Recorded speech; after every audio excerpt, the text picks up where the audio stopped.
Raras são as ocasiões em que sinais e milagres são mantidos em segredo, especialmente quando se trata de aparições de Maria sob diversos títulos ao redor do mundo. E qual a probabilidade de Nossa Senhora levar sua mensagem para o Brasil em uma vila remota no interior de Pernambuco, numa época em que tantos perigos internos e externos circulavam pelo país?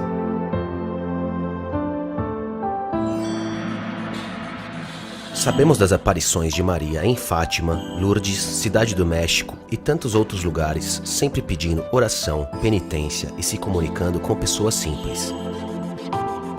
Tão maior é a simplicidade da Mãe de Jesus em aparecer para duas pequenas meninas no sítio Guarda, em Simbres, no ano de 1936, e se deixar interrogar pelo padre, que mais tarde seria o responsável por tornar possível que a história fosse contada.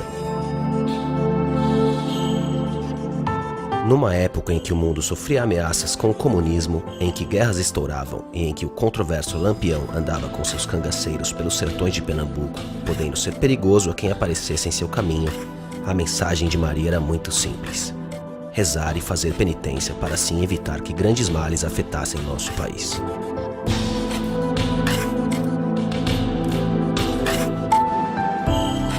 Mas o que levou as duas meninas e o padre que investigou a aparição a fazer 50 anos de silêncio, mesmo com muitas pessoas sabendo do que havia acontecido naquele local? Como pessoas foram curadas e receberam tantas graças, e qual o sentido da mensagem de Maria para nós nos dias de hoje?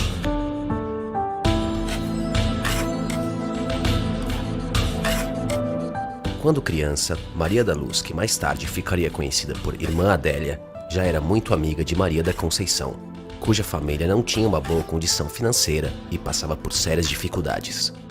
Assim, foi convidada por Maria da Luz a morar em sua casa por um período, já que as condições de sua família eram melhores.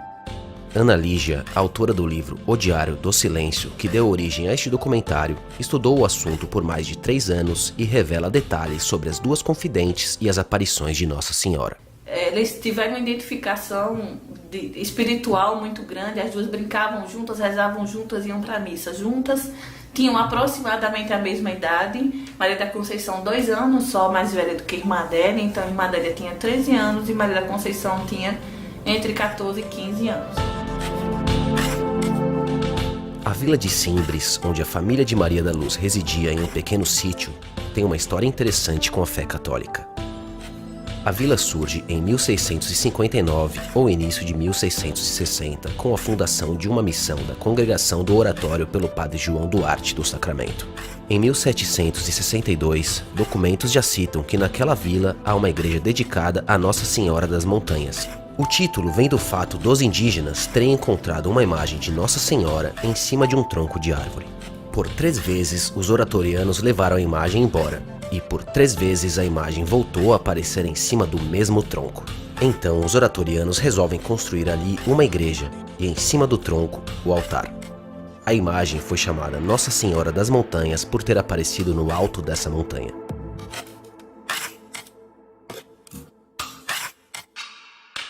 No dia 6 de agosto de 1936, as duas meninas colhiam mamonas nas serras de Simbres, quando Maria da Conceição avista algo que mudaria para sempre a vida das duas e a história da região. Porque era uma mulher muito bonita, segundo elas, com uma criança no colo. Então elas se apressam para chegar perto dessa senhora, mas ao que consta dos relatos não houve diálogos profundos nesse dia, talvez uma breve apresentação, e elas correram para casa porque já era perto da hora do almoço. Quando chegaram em casa, logo contaram a Alta, mãe de Maria da Luz, que imediatamente pediu que seu marido fosse averiguar quem era essa senhora por medo de se tratar de um grupo de cangaceiros percorrendo as serras de Simbres. É então que identifica-se o primeiro milagre. Ela fica surpresa de como Maria da Luz e Maria da Conceição, duas crianças franzinas ainda, conseguiram chegar até o local que elas apontaram ter visto essa senhora. Era no meio de xique-xique, de cacto, no meio de pedras, lugar escorregadio muito perigoso, com muita dificuldade se conseguia chegar. E elas foram sem rasgar os vestidos, como relata o diário do Padre Kelly. A partir de então, inicia-se uma sequência de aparições que resultam em grande comoção popular, romarias e milagres. Foram mais de 40 aparições de Maria sob o título de Nossa Senhora das Graças, sempre com o mesmo teor, pedindo penitência e avisando sobre o risco do comunismo entrar no Brasil, além de devoção ao Sagrado Coração de Jesus e ao Imaculado Coração de Maria. Como esses comentários aumentaram por demais, a Igreja Católica achou por bem intervir em caráter de prudência e designou o padre José Kerley para ser o inquisidor dessas aparições. Joseph Kerley nasceu em 19 de maio de 1881 em Rheinstetten, na Alemanha. Se formou em medicina pela Universidade de Munique antes de aceitar o chamado de beneditinos alemães a vir para o Brasil, onde foi diretor da primeira escola de veterinária na Universidade Rural de Pernambuco.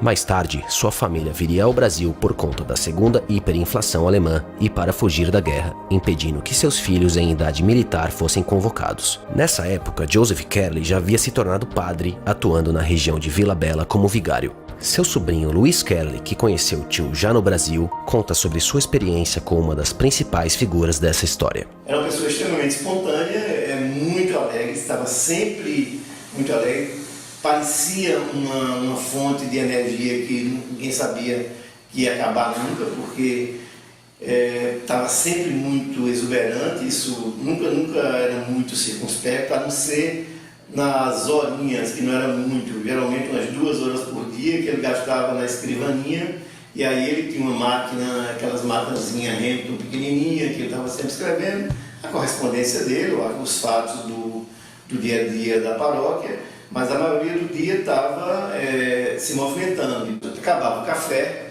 ele começava a parte de atendimento como médico, porque você sabe que ele havia estudado medicina na Alemanha e que ele veio para o Brasil para a fundação da Universidade Rural, veio com o curso de veterinária, que também é uma história até curiosa, mas vamos voltar para a rotina. Então, ele começava atendimento às pessoas que o procuravam que estavam doentes, por qualquer, às vezes nem não doença física, eu via que tinha muito de aconselhamento também, que hoje seria aconselhamento psicológico. O padre José Kerley foi muito cuidadoso, um homem muito culto como era, médico de formação, sacerdote por opção, uma pessoa que falava 5 idiomas perfeitamente. Então ele seguiu todo o protocolo que um inquisidor deveria seguir nesses casos de aparições, com algo mais, porque ele recorre a instrumentos de pesquisa que são completamente novos até os dias de hoje, dentro da historiografia da Igreja Católica, no sentido de investigar a veracidade de aparições marianas. E foi o porta-voz do céu para nós, porque foi ele quem assumiu todos os escritos, toda a resposta. Era ele quem, com muita fidelidade, ele escrevia o que as meninas ditavam, porque elas não sabiam escrever. Então tudo isso que nós temos é graças ao cuidado e o carinho do padre José Kerley, alemão. Para testar se as duas meninas diziam a verdade, Padre Kerley conversou com elas separadamente, sem que uma pudesse ver ou ouvir o que a outra dizia. Então o Padre Kerley pede para que Maria da Conceição suba ao local das aparições e, diante da aparição de Nossa Senhora, ele pergunta: aonde você vê Nossa Senhora? Onde você vê esta bela senhora, aliás? E aí Maria da Conceição diz: eu vejo à minha direita. Ele manda que Maria da Conceição desça e que suba Maria da Luz, que não havia escutado nada do diálogo, dada a distância que estava. E aí ele pergunta a Maria da Luz: aonde você vê essa bela senhora? Maria da Luz, muito firme como sempre, diz: eu vejo à minha direita. Aí ele responde: não pode ser, porque a sua amiga disse que via à esquerda. Aí ela disse: ela vê à esquerda, eu não sei, eu vejo à minha direita. Ele fez mais de 80 perguntas em alemão, que era a língua dele, ele era alemão, e também em latim. E as meninas respondiam com a maior simplicidade em português. Meninas simples, que não tinham cultura nenhuma, e respondiam a todas as perguntas que o padre fazia Elas respondiam que Nossa Senhora dizia e dava uma resposta em português.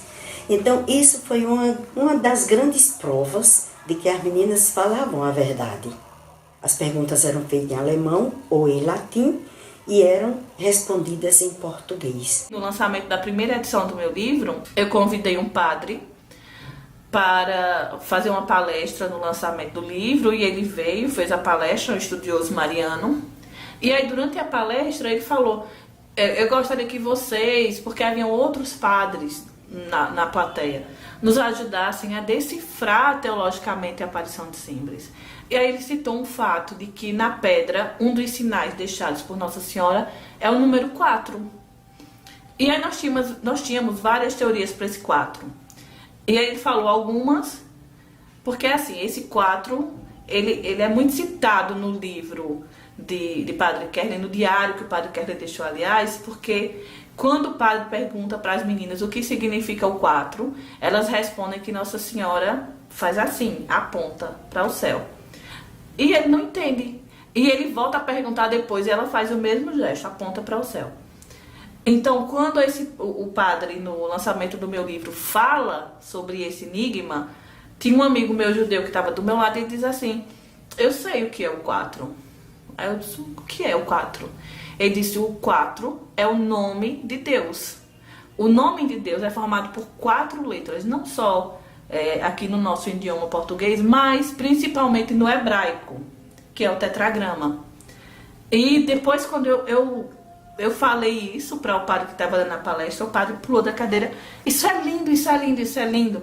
Agora parece muito óbvio, né? Porque tinha o 4 na pedra e o padre Kerley perguntava às meninas o que significa o 4. As meninas olhavam, a Nossa Senhora fazia. E agora a gente sabe que o 4 significava o tetragrama. Mas é óbvio que a gente descobriu o que é. Antes da gente descobrir, não era. E assim, há muitas coisas dentro das 80 perguntas, os 80 questionamentos que o Padre Kerley faz e que ainda não foram descobertas. Após testemunhar algumas aparições através das duas meninas, investigar e relatar seus documentos, Padre Kerley tinha provas suficientes de que eram aparições legítimas. Ele fez de tudo para proteger as duas confidentes. Maria da Luz quis ser freira, ele ajudou. Tudo indica que Maria da Conceição ou não quis ser, ou quis ser tardiamente. E aí ele já tinha as posses comprometidas com este compromisso com Maria da Luz. E aí Maria da Luz foi para a Congregação das Damas Cristãs, e é onde ela termina a vida na Congregação das Damas Cristãs. Padre Kerley tornou-se diretor espiritual de Maria da Luz quando ela o pediu por meio de uma carta que a aconselhasse sobre o que fazer após um padre da região a acusar de mentir sobre as aparições. Nessa carta, Maria da Luz relata a Padre Kerley que, ao se confessar com o padre Saturnino da diocese de Pesqueira, o mesmo a chamou de mentirosa, dizendo que ela não falasse que viu Nossa Senhora. Padre Kerley, eu me confessei com o padre Saturnino e ele me chamou de mentirosa e disse que não dissesse que tinha visto. Eu disse que dizia porque eu tinha visto. Ele quis se zangar, mas eu morro por Nossa Senhora. Eu quero que o senhor mande dizer alguma coisa. Desde então, Padre Kerley trocou com ela diversas cartas e bilhetes relacionadas às aparições de Nossa Senhora e à sua vida religiosa. Em uma das cartas ela diz ao Padre Kerley que Nossa Senhora disse que em algum tempo ia ser despertada nela a vocação. E ele respeita esse tempo. Não tem nenhuma correspondência do Padre Kerley que provoque, que incentive ou que cobre. Agora, quando ela diz: eu quero ir ao convento, eu quero ser freira, aí ele mexe com o mundo, ele pede ajuda a pessoas, ele recorre a congregações como as Filhas de Maria para conseguir levá-la ao convento. É importante ressaltar o cuidado que Padre Joseph Kerley teve de guardar todos os registros, desde seu primeiro contato com a aparição até a última carta que trocou com a irmã Adélia. Isso permitiu que todo o trabalho de pesquisa e apresentação fosse realizado, impedindo que tais registros caíssem no esquecimento e revelando uma história rica em detalhes em que Nossa Senhora se permite ser interrogada, transmitindo mensagens em aparições sem precedentes no Brasil. Essa documentação ficou muito bem guardada pelas damas da Congregação das Damas Cristãs, e elas foram muito generosas a ceder essa documentação para a minha pesquisa.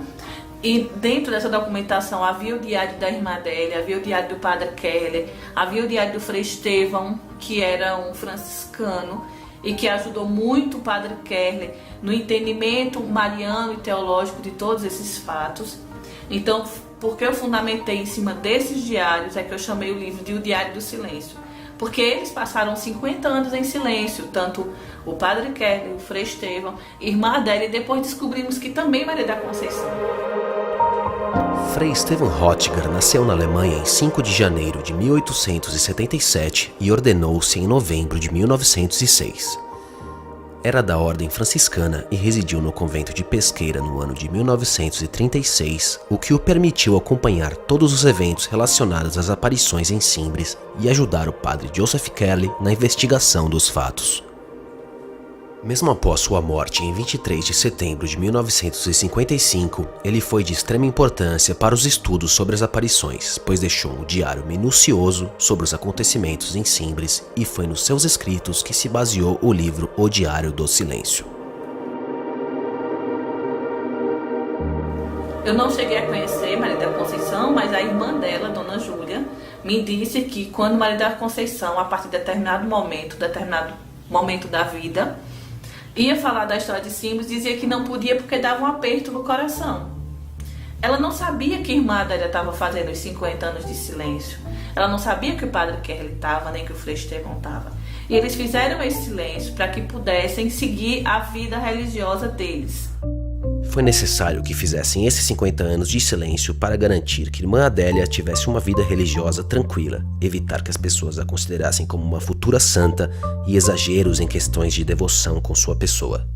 Surgiu até um certo comentário que ela era proibida de contar, de relatar, de falar do assunto, mas a congregação, nossa congregação, nunca a proibiu. E particularmente ela me dizia, jamais, não. Agora, houve um fato que nem todo mundo conhece.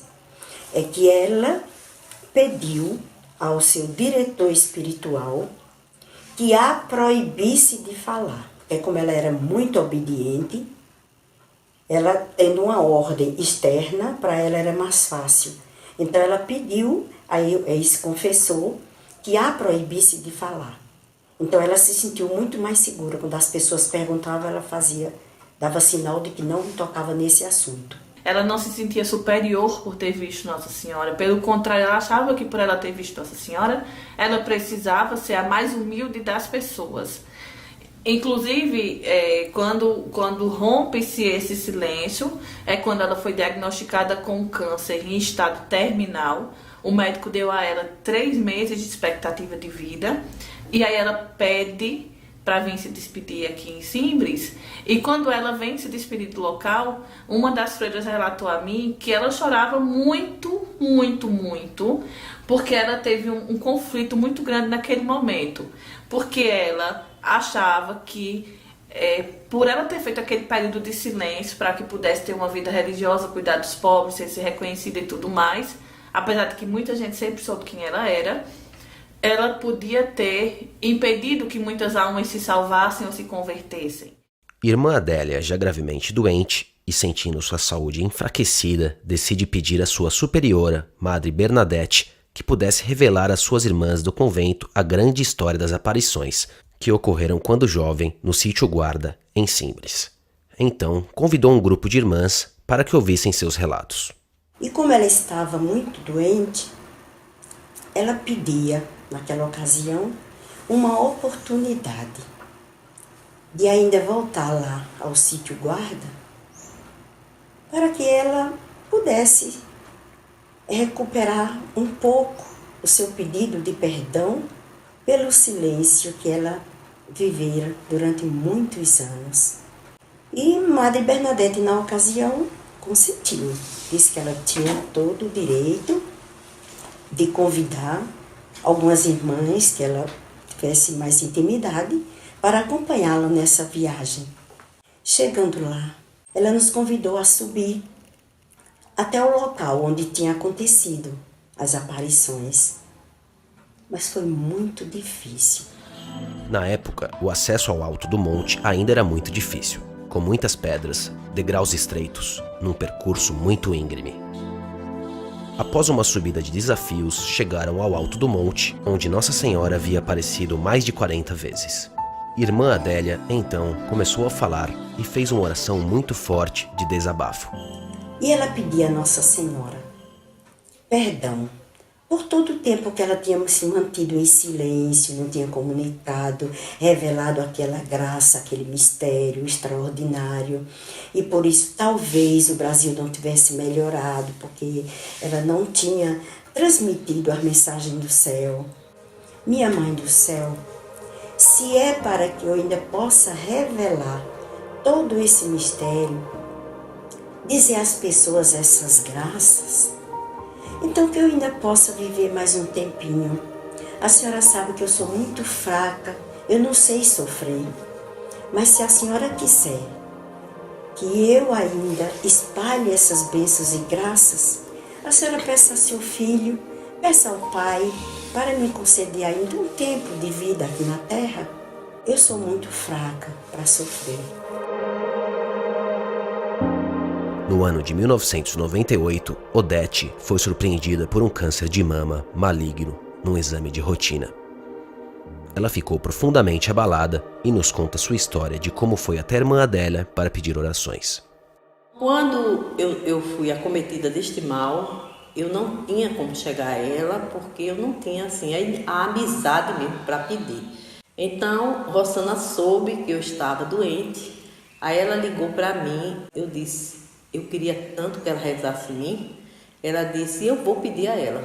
Irmã Adélia, Odete, que vai muito para cima, está com câncer, a senhora pode rezar nela? Ela disse, não. A senhora não pode rezar amanhã nela? Não. Odete? Quem é Odete? Ela disse, a senhora não se lembra não? Odete, uma que leva umas florzinhas com as mensagens. Ela disse, sim. Aí Rosana, mas por que a senhora não reza? Ela disse, não. Amanhã não, quero hoje ela aqui. Liga, eu quero hoje ela aqui. Aí Rosana ligou louca para mim. Eu disse, eu vou. Eu estava muito emocionada, estava num impacto muito grande, né, da notícia. Aí ela chegou, primeira pergunta dela, você ama Nossa Senhora? Eu disse, muito. Aí comecei logo a chorar. Aí ela sentou na mesinha dela e botou as mãos e disse, põe as suas mãos aqui. Eu coloquei minhas mãos.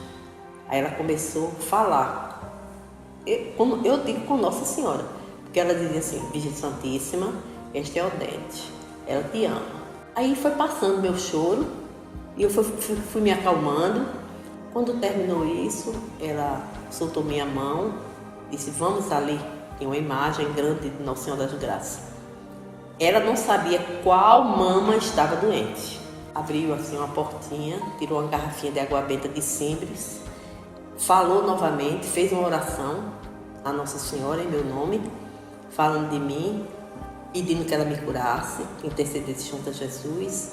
Pegou a garrafinha de água benta, eu me surpreendi. A garrafinha de água benta e fez assim, na minha mama direita. Ela não sabia qual era a mama que estava doente. Ai, meu Deus. Odete teve alguns problemas de saúde antes de sua cirurgia e com medo de que a doença avançasse, mas confiante na cura, sempre que podia ia rezar junto à irmã Adélia. Fui para Simbres. Eu disse, ela já rezou em mim, mas eu preciso ir no lugar que Nossa Senhora apareceu. Quando eu cheguei lá, que eu subi um monte, que eu já tinha subido tantas vezes, cheguei lá em cima, eu não consegui falar, mas a coordenadora do grupo falou por mim. E eu falei no meu coração com Nossa Senhora, me cure para que eu possa, para o ano em agosto, estar aqui com as suas mensagens. Rezei e vim embora. Eu tenho uma confiança muito grande na Eucaristia. Confiança porque eu sei que Jesus Eucarístico existe. Está ali e fortalece a gente. Então, todos os dias que eu me acordava fraca, ia para a cidade, assistia a missa, comungava, já voltava outra. Aí, toda vez que eu comungava, eu ficava forte e eu ia embora e não parecia, e não fiquei amarela, esverdeada, como todo mundo fica. Caiu o cabelo. Na mesma semana em que se preparava para fazer sua 5ª quimioterapia, caía o dia em que Odete havia pedido a Nossa Senhora que a curasse para que voltasse a Simbres. Mesmo contra os conselhos e pedidos de família e amigos, e sem a aprovação de seu médico, Odete decidiu que iria até lá. Era uma época de noites frias, sem um lugar adequado para passar a noite. Felizmente, encontrou com a irmã Adélia, que havia preparado um lugar próximo para ela e suas amigas ficarem enquanto visitavam Simbres. Neste ano, quem conduziu a adoração foi a irmã Adélia. Eu ainda ouvi, porque eu ficava perto da igreja, eu ainda ouvi a voz dela conduzindo a adoração. Depois eu adormeci. Me acordei na madrugada, as meninas naquela maior euforia. Nesta noite que ela conduziu a adoração, o ostensório, onde bota aquela hóstia, bota a hóstia grande, ficou todo iluminado e as pessoas fotografaram e todas viram. Eu disse, mulher, pelo amor de Deus, vocês deviam ter me chamado, sabendo que eu estou vivendo um problema desse. Mas tudo bem. Aí no outro dia eu fui dizer a ela, irmã Adélia, me despedir da senhora, agradecer, que eu vou embora, não vou poder ficar para a missa. Ela disse, não, vocês vão ficar para a missa. Eu disse, eu queria pedir à senhora que amanhã, eu chego hoje em casa, amanhã eu vou fazer quimioterapia. Peça a Nossa Senhora para me acompanhar. Ela disse, não, você não vai agora não, filha, nem você nem seu grupo. Vão ficar aqui assistir a missa, comunga, depois vão. E não se preocupe, Nossa Senhora vai estar com você. Eu ia fazer a 5ª quimioterapia de uma série de 10. Aí fui, fiz a quimioterapia. Esta quimioterapia, eu não tive nenhuma dor de cabeça, eu não tive. Fiz os 3 dias de repouso, porque o médico andava. Aí ele chegou do congresso, aí ligou, a secretária dele ligou para mim, dona Odete, a senhora tem que vir aqui. Aí eu disse, será que deu alguma coisa? Ele deve ter levado meu caso para estudo, né? Aí fui. Eu estava na sala conversando com outras pessoas também, todas com câncer, e ninguém estava com perfume diferenciado. Quando disse assim, dona Odete Cabral de Oliveira, que eu me levantei, um perfume de rosa, lembra o perfume da rosa daqui ligeiramente. É um cheiro maravilhoso. Então, eu me levantei, eu senti assim, eu disse, oxe, que cheiro maravilhoso, diferente. Aí caminhei, né? Tem um corredor. Esse perfume me acompanhou este corredor todo, até eu entrar na sala do médico. Quando eu me sentei, que ele disse, Odete, que bom, como você está? Eu disse, estou ótima. Eu me sentei, o perfume desapareceu. Ele disse, lhe chamei para lhe dizer que você está curada e que você não fará mais nem quimioterapia. Esta foi a última quimio. Você não fará radioterapia. Você vai curtir sua vida. Menina, eu fiquei pasma, assim, sabe? Eu disse, foi Nossa Senhora que pediu a Jesus. Aí, o que eu disse? Foi. Você nem sabe o que é. Eu contei a ele o que eu fiz. Você fez isso? Fui. Você não estava aqui? Eu fui sem sua ordem. Pastor, se você está curada, meu filho.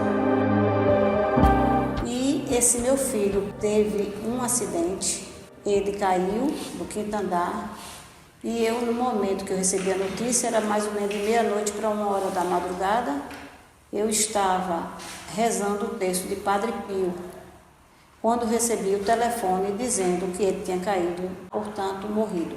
Saí de casa com meu marido desesperado, os outros irmãos também desesperados, e fomos para a casa da minha sogra, onde ele se encontrava. E realmente lá tinha muita gente, ele estava a ambulância já saindo, eu corri para que ele reza nele, eu pedi a Jesus que o acompanhasse, que Nossa Senhora o acompanhasse. E que Jesus mostrasse o melhor caminho. Nós seguimos, lá chegando no Hospital das Clínicas, da Restauração, não tinha vaga. Aí ligaram para mim perguntando onde levaria. Eu escutei uma voz no meu ouvido, um sopro dizendo Esperança. E eu mandei ir para o Hospital Esperança. Daí passaram-se 3 meses, ele entre a vida e a morte. Nesse período, a minha amiga Odete conversou com a irmã Adélia, mas não contou a ela que era proibido contar o que ocorreu com meu filho, porque ela gostava muito de mim. E ela, como era uma velhinha, e não poderia dizer para ela exatamente isso. Então, eu fui lá, depois eu estive lá, E quando eu lá cheguei, ela disse para mim que já sabia tudo, que Nossa Senhora tinha contado para ela o que aconteceu com meu filho. Mas que olhou para mim, botou a mão na minha cabeça, rezou e disse para mim que Nossa Senhora esteve com ela uma noite antes e disse para ela que estava com o meu filhinho, que era o meu filho. A irmã dela contou a ela o acontecido, ela nos chamava, a mim e Odete, como amigas fortes, e disse para Nossa Senhora que o filho da amiga dela forte, que era Nevinha, que sou eu, disse para ela que o que aconteceu com meu filho, todos os pormenores que eu não tinha conversado com ela e nem ninguém conversou, mas ela sabia. Então Nossa Senhora disse que não se preocupasse e que ela estava com ele. E realmente, depois de um período, meu filho, desenganado por todos, o fígado dele partiu em 3 pedaços, foi desenganado, ia submeter-se a outra cirurgia. E a irmã dela rezou por ele, eu fui no Santíssimo rezar também, como ela mandou. E meu filho não chegou a operar, voltou do caminho da sala de cirurgia, tudo restaurado, fígado e a hemorragia. Passaram-se mais 3 meses, ele esteve alta, está aí curado. Eu levei a irmã dela para que ela o conhecesse. Ela, quando olhou, disse que ela estava diante de um próprio milagre. Um acidente foi, eu estive com 8 pessoas no carro, inclusive Maria da Conceição, nós fomos para lá pro Guarda fazer um passeio, né? Passeio mesmo, rever. Eu digo, Maria, dá um passeio lá na tua terra, nunca mais foste lá. E nós fomos. E quando viemos voltando, a motorista querendo levar uma outra para outra cidade, tinha que pegar a lotação de 5 horas da tarde. Então ela arrochou o pé, vencendo, estrada de chão. E simplesmente o carro capotou 3 vezes. Eu não vi porque o aperto foi tão grande assim na hora, o impacto, mas a outra pessoa que estava do lado disse que ela só fez dizer, Maria da Conceição, valei minha Nossa Senhora. E eu sei que nós não sofremos nada, ninguém saiu de dentro do carro, não teve nenhum arranhão, exceto a motorista que teve um corte na cabeça, mas deu tudo certo, não teve problema nenhum. E pronto, ficamos todos salvos, todos felizes. E graças a Deus estamos aqui contando história. Foi um momento assim também milagroso, porque foram 3 capotadas, uma em cima da outra. E graças a Deus estamos aqui contando história. Uma das provas que eu acredito na veracidade das aparições é o aumento de pessoas, né, que estão indo lá ao sítio Guarda. O número muito grande de pessoas que procuravam a irmã Adélia para aconselhamento familiar. Houve muita mudança de família, muita conversão pessoal. Nós temos aí em jornais, aí mesmo, até no dia mesmo da morte de irmã Adélia, a capela superlotada, a capela do Colégio Damas, e as pessoas iam dar os depoimentos, mas eram depoimentos constantes. Todo mundo queria usar o microfone e se pronunciava. E depois nós recebemos aí tem até uns depoimentos de pessoas com curas através de orações, né? Filhas revelando, escreveram para nós. Nós estávamos juntando esses documentozinhos também e comprovando curas, melhoras de saúde, coisas assim muito fortes, mas muito convincentes. Nós temos inclusive provas dentro do próprio instituto, do nosso instituto, de curas de familiares nossos, de câncer, de doenças muito graves e sérias, mas cura verdadeira.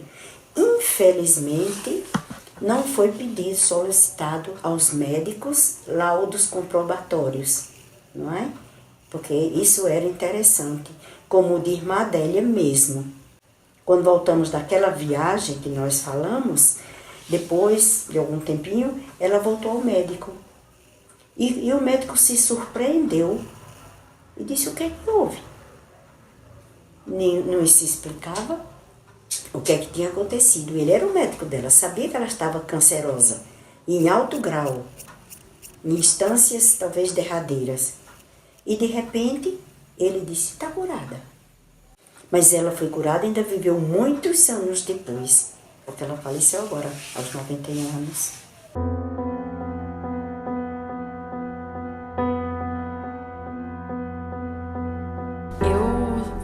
Sempre tive o sonho de ficar grávida, fiquei grávida em março e graças a Deus uma gravidez muito tranquila.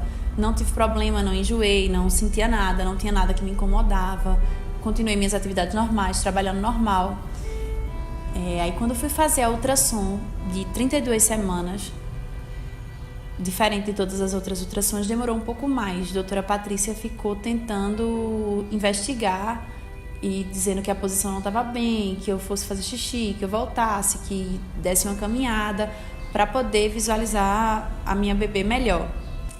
Ela chegou para mim e disse assim, olha, Noemi, Maria Júlia ainda é um bebê, 32 semanas, ela está com 7 meses e pouquinho, e a gente não pode falar nada agora, mas eu vejo uma alteração nos ventrículos e pode ser uma hidrocefalia.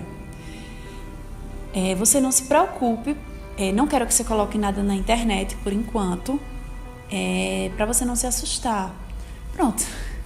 Dizer para não colocar na internet é a mesma coisa que dizer que coloque. Quando eu saí dali, meu mundo caiu. Minha bebê, que vinha bem, que vinha normal, tinha alguma anormalidade que quando eu coloquei na internet poderia ser uma bebê que tivesse a cabeça deformada, que não fosse uma criança saudável, que inúmeras coisas de terríveis a internet mostrou.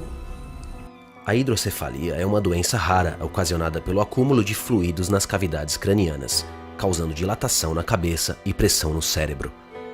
Ela pode acarretar problemas na visão, cognição e funções motoras. A partir daquele momento ali, eu comecei a me sentir muito culpada, individualista, assim, porque eu não entendia por que eu não poderia ter uma criança que não tivesse problema, que não fosse uma criança que não tivesse saúde. E eu me culpava e pedia a Deus que minha bebê viesse com saúde, que eu queria muito que viesse com saúde, mas que se não viesse, que me desse força para eu compreender e conseguir aceitar, porque eu não estava conseguindo lidar com aquilo ainda. Ali eu decidi visitar a imagem que pertenceu a Maria da Conceição, lá na casa de Ana Lígia, e lá eu intercedi, eu pedi, eu supliquei, eu pedia pela saúde da minha filha, que eu tivesse a honra de poder ter ela com saúde. E a partir dali eu entreguei e confiei e pedia para que fosse feito melhor. Por causa da alteração no exame, Noemi foi aconselhada a fazer ultrassonografia a cada 15 dias. 15 dias depois, a alteração havia desaparecido. E ali eu tinha certeza da comprovação do meu milagre. A moça que estava fazendo a ultrassom, ela chegou a dizer assim, você fez alguma promessa, né, para que sua filha viesse bem. Graças a Deus desapareceu, a gente não encontra nada. E dali eu saí com a certeza de que a minha filha estava ótima, que estava tudo bem, e fui seguindo minha vida. Com 15 dias eu voltei e o ventrículo estava lá alterado novamente. Dessa vez não suspeitaram de hidrocefalia, suspeitaram de ventriculomegalomania. E aí era que a situação era pior, porque ventriculomegalomania era como se fosse uma criança que não tivesse ação, uma criança que não falasse, uma criança que não andasse, uma criança que não se sabia, não se esperava, não. E a cada 15 dias o ventrículo diminuía, o ventrículo aumentava, o ventrículo... E eu falava com várias pessoas e pedia para várias pessoas rezar, mas eu não queria que ninguém soubesse o que estava se acontecendo. Eu não estava bem. E uma das ultrassons chegaram a suspeitar da síndrome de Dandy-Walker, uma variação, que também foi outro abalo gigante. E aí, eu já estava perto das 40 semanas, eu queria muito ter tido parto normal, não consegui, entrei para indução, cheguei nos 10 centímetros, passei 2 horas e meia no possível, mas não é como a gente quer, é sempre como Deus quer. Assim que Maria Júlia nasceu, que tiraram ela, era uma bebê que eu não sei explicar o sentimento. Era uma bebê que quando o Dr. Reginaldo, o neonatologista e pediatra dela, pegou, que disse assim, nossa, nasceu uma menina de 1 mês, que ela, graças a Deus, é uma menina grande, feito eu. Então, assim, quando pegou, que viu que, graças a Deus, era uma criança aparentemente normal, mas o probleminha estava na cabeça, não era no corpo, não era nada interno. Então, a gente ainda no hospital, Maria Júlia, com um dia, Dr. Regi, que a gente chama Dr. Regi, ligou pra mim e disse assim, Noemi, a gente precisa fazer a ressonância dessa bebê pra gente ter certeza. Aí ele marcou pra sexta-feira, Maria Júlia nasceu na terça, eu saí numa quinta, na sexta-feira a gente foi fazer a ressonância. Quando eu cheguei lá, eu não sabia que para fazer a ressonância tinha que estar 4 horas em jejum. E aí o médico pediu para voltar na segunda-feira. Começou um tormento, porque como era que uma criança recém-nascida de menos de 8 dias ia passar 4 horas de jejum para poder fazer a ressonância. E a partir dali, eu tinha certeza que Maria Júlia era meu milagre, porque ela se mexia, ela se movimentava, ela, graças a Deus, e aparentemente era uma criança, como o Dr. Regi disse, aparentemente era uma criança normal. E aí, quando foi feita, na segunda-feira, ela, como um milagre, ela passou as 4 horas sem chorar. Ela passou as 4 horas. Não sei explicar como, também não sei. Foi Deus, foi Nossa Senhora que colocou os mantos protetores sobre ela e fez com que em 4 horas uma criança recém-nascida não chorasse, não quisesse o leite dela. E a gente fez a ressonância e eu não consegui entrar para fazer o exame, porque tem que fazer a sedação da bebê, né? Então a recém-nascida sedada, eu chorava muito, eu fiquei do lado de fora muito enlouquecida, se é que eu posso dizer assim, porque o exame demora bastante, que eu precisava ver essa alteração. E na sexta-feira, quando eu fui pegar o exame dizia que tinha alteração e que era uma alteração normal, que no grau de normalidade ela era uma criança normal. Então ali estava a prova do meu milagre e ali estava o que existia de alteração ali. Alguns estudiosos chegam a dizer que é a cicatriz do meu milagre. E hoje, graças a Deus, Maria Júlia, com 6 meses, é uma criança normal, é uma criança que não tem nada, é uma criança que, graças a Deus, não tem alteração nos ventrículos. E eu só tenho que agradecer primeiramente a Deus e a Nossa Senhora, porque eu não tenho dúvida que foi mediante as intercessões que ela fez por mim que a minha filha veio saudável.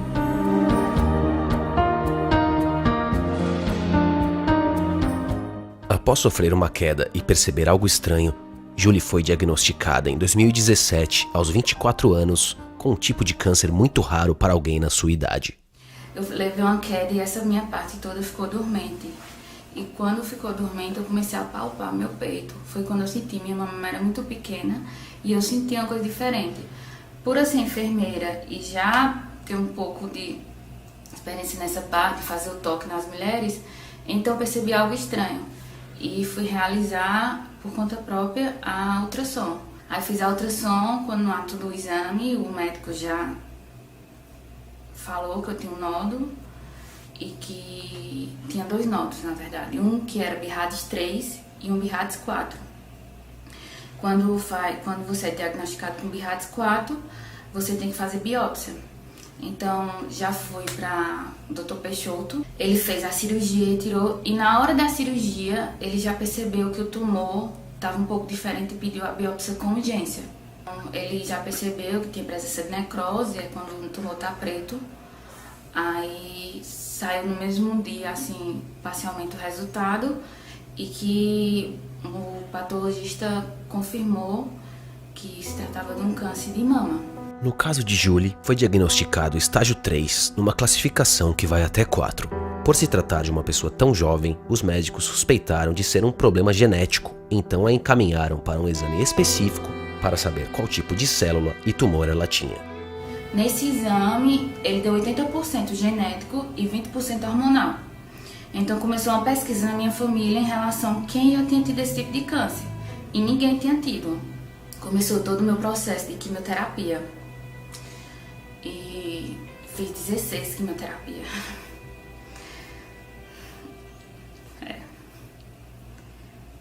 É bem pesado. O que que é muito ruim.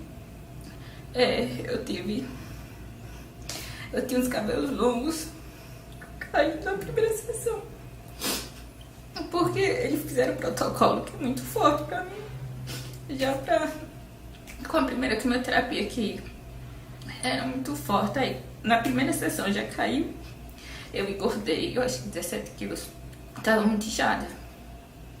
Durante esse processo todo, eu nunca pensei que eu não ia melhorar. Porque a quimio você faz, assim, que não é um processo que eles podem garantir que você vai ser curada. Eu nunca entrei tanto em desespero como no dia que meu médico genético disse que provavelmente se tratava de uma síndrome, no meu caso. E uma síndrome não tem cura. Eu posso me tratar desse hoje, amanhã. Amanhã eu tenho de novo, novamente. Então isso me deixou muito desesperada. Mas eu cheguei em casa, quando eu chegava em casa, eu tenho um tio que ele é muito religioso e levava sempre uma palavra de Deus e sempre a Eucaristia. Toda quimioterapia que eu ia fazer, ele sempre levava a Eucaristia antes, para eu comungar antes de fazer. Porque tinha vezes que eu não tinha possibilidade de ir na igreja. Teve uma vez que ele perguntou a mim, assim, levantou a Eucaristia e perguntou que tudo que eu pedisse naquele momento, que Deus ia me conceder. E eu não pedi a cura desse câncer. Eu pedi que ele me curasse para não ter nenhuma outra vez. Eu saí, fui com meus pais pra almoçar fora. E eu pensei que eu ia morrer naquele dia. Eu tive um momento assim, eu desmaiei lá. Eu fiz assim, eu desmaiei, fiz o coma, me levaram para o hospital, eu acordei lá totalmente desnorteada, eu vi uma luz branca. Eu pensei que eu tinha morrido naquele dia. E assim, eu não tinha condições de estar saindo. Então, quando ele disse, eu fiquei, sabe aquela coisa, angústia, porque eu não podia ir. E os católicos, a gente tem uma crença, assim, uma cultura de sempre fazer uma promessa, né? E a gente paga. Aí eu fiquei com aquilo na minha cabeça. Até que chegou lá em casa a Nossa Senhora, que era da irmã dela. Toda vez que uma pessoa pedia para eu pedir e botava diante de uma imagem, ou quando eu estava diante de Jesus, eu não tinha condições de pedir. Eu sempre dizia às pessoas, reza por mim, porque eu só choro. E nesse momento eu pedi a ela novamente. Eu só queria que eu não tivesse essa síndrome. Antes dela ir lá em casa, eu já tinha feito um exame, que é um painel ampliado da minha genética. É um exame muito caro, não é fornecido pelo SUS. Aí quando eu recebi esse resultado, ele falava que eu não tinha nenhuma predisposição para câncer de mama e de ovário. E no meu imunohistoquímico, meu primeiro tumor, disse que eu tinha 80% na genética, que tinha esse tumor era genético. E esse veio dizendo que eu não tinha predisposição. Foi um exame realizado numa filial do Albert Einstein.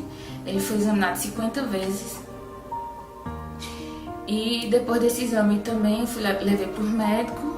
Eu não precisei mais fazer rádio, porque até então eu ia fazer radioterapia. E depois a santa voltou lá em casa. E quando ela foi, eu fui contar o que tinha acontecido, estava contando, e com ela no meu colo. Eu comecei a chorar, começou a exalar um cheiro dela. E eu perguntei, vocês estão sentindo esse cheiro? Na segunda vez que eu comecei a chorar mais ainda, aí foi quando todo mundo começou a sentir. Meus pais que estavam na cozinha vieram na sala e perguntaram se a gente estava sentindo esse cheiro, que cheiro era esse. Um cheiro de óleo, madeira e rosa muito forte. E naquele momento assim foi um momento de gratidão, porque eu senti a confirmação que Nossa Senhora sempre estava do meu lado, intercedendo por mim. A Jesus, aquela ali foi uma confirmação que eu não sei assim dizer a alegria que eu senti. Tem um um prognóstico tão bem como eu tive agora. Foi uma coisa assim que eu só tenho a agradecer realmente. Julie passou por uma cirurgia para retirar a mama e reconstruí-la. Ela ainda está em tratamento, tomando uma medicação todo mês durante 5 anos para evitar que qualquer câncer retorne. Depois da cirurgia, eles fizeram uma biópsia. Não foi encontrada mais nenhuma célula cancerígena.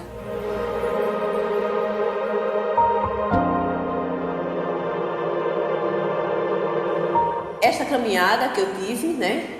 Irmã dela sempre presente. Amo muito Nossa Senhora, agradeço muito por ela ter colocado a irmã dela no meu caminho. Eu tive a cura física, mas também a minha cura espiritual. Hoje sou uma pessoa consagrada. Falo muito as coisas que a irmã dela, como ela ensinava a gente. Eu tenho certeza absoluta que meu milagre veio através da intercessão de Nossa Senhora. E eu só tenho que agradecer a Deus e a ela por esse milagre. A minha família sempre foi muito religiosa, mas assim, eu nunca pensei em passar por uma situação dessa. E quando a gente passa, a gente vê a força que a gente tem. E eu fico pensando, meu Deus, eu nunca pensei que eu não ia ser curada, eu sempre tive essa fé. E o que eu tenho, assim, é agradecer a todo mundo que me ajudou nessa caminhada de acreditar, de sempre estar rezando, intercedendo e que pediu por mim. E eu tenho certeza que foi Deus que estava usando cada um. E agora, o pedido que eu faço a Nossa Senhora, que eu digo agora, é que eu vou me casar e que eu possa ter um filho. Porque a quimioterapia deixa estéril. E durante a quimio eu também fazia o tratamento hormonal, que é horrível. Que eu entrei na menopausa precoce. E eu ficava muito mal com ela junto com a quimioterapia. Hoje o que eu peço a Nossa Senhora realmente quando eu me casar, que eu posso ter meu filho, que eu vou voltar e vou contar a todo mundo que ela também intercedeu por mim.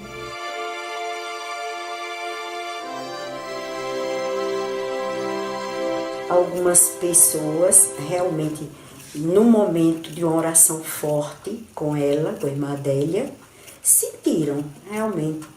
Mas isso são coisas assim muito pequenas que muita gente não acredita. Então nós silenciamos, né? Nós ficamos um pouco mais presas às curas, às conversões, a mudanças de vida, né?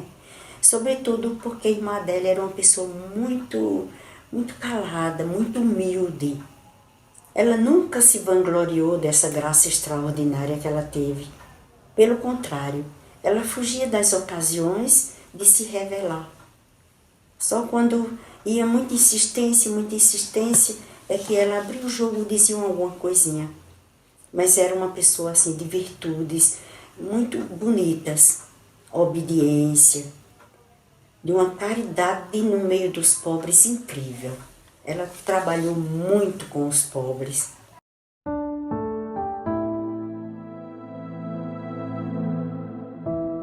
Acompanhamos até o último dia, nós estivemos com ela. Quando ela no leito, fazendo hemodiálise, né? Ela chegou a fazer hemodiálise, uma purificação, que aquilo é muito doloroso. Quando conseguimos chegar, ficamos assim, porque eu, quando entrei na UTI, eu não conheci. E ela disse assim: Odete, eu tô aqui, madre, eu tô aqui. Odete, eu não sei o que ela queria me dizer. Até as médicas que estavam lá se aproximaram. Não, se agitou, eu disse: Madélia, aqui não pode entrar com nada, né? Mas eu sempre gosto de estar com o tecinho aqui. Aí eu peguei, tirei o texto, assim, botei a mão na cabeça dela: Madélia, sou eu. Aqui é um texto de Nossa Senhora. Vamos rezar. Aí ela foi se acalmando, mas aí não pude ficar muito tempo junto dela.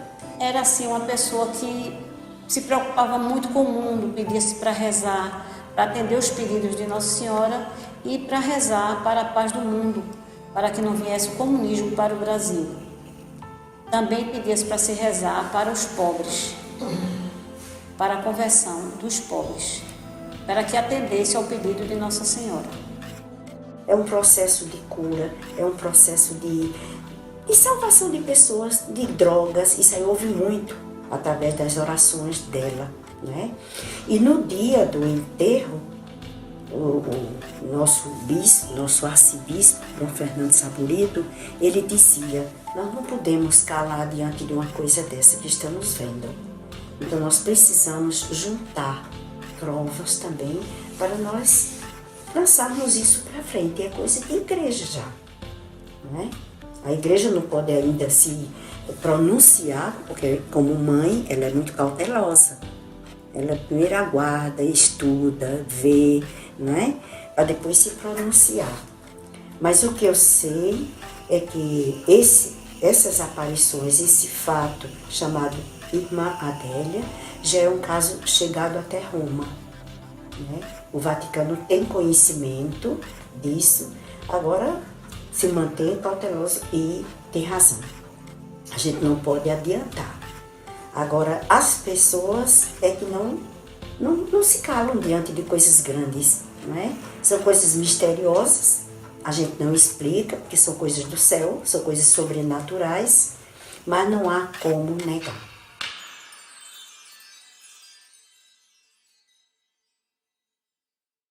Em uma das perguntas que o padre fez, em latim, ele perguntava: o comunismo virá aqui para o Nordeste, para o Simbres? Nossa Senhora disse não. Ele perguntou novamente: virá para o Brasil? Ela disse sim, se não rezarem e não fizerem penitência. Aí agora a gente já vê um pouco essa realidade, não é? Está aí, estamos ameaçados de uma mudança trágica de um sistema de governo. E a gente vê como é que o Brasil está encarando uma vida de oração, uma vida familiar correta. As leis que estão sendo realmente totalmente aprovadas agora, contra a família, a favor do aborto. Então a gente não pode esperar outras coisas, né? Cortou a oração, tirou vida familiar, essa vida de honestidade, de formação nas crianças. Então a gente não pode esperar outra coisa senão o cumprimento da palavra de Nossa Senhora. E que Deus nos permita que isso não chegue até nós.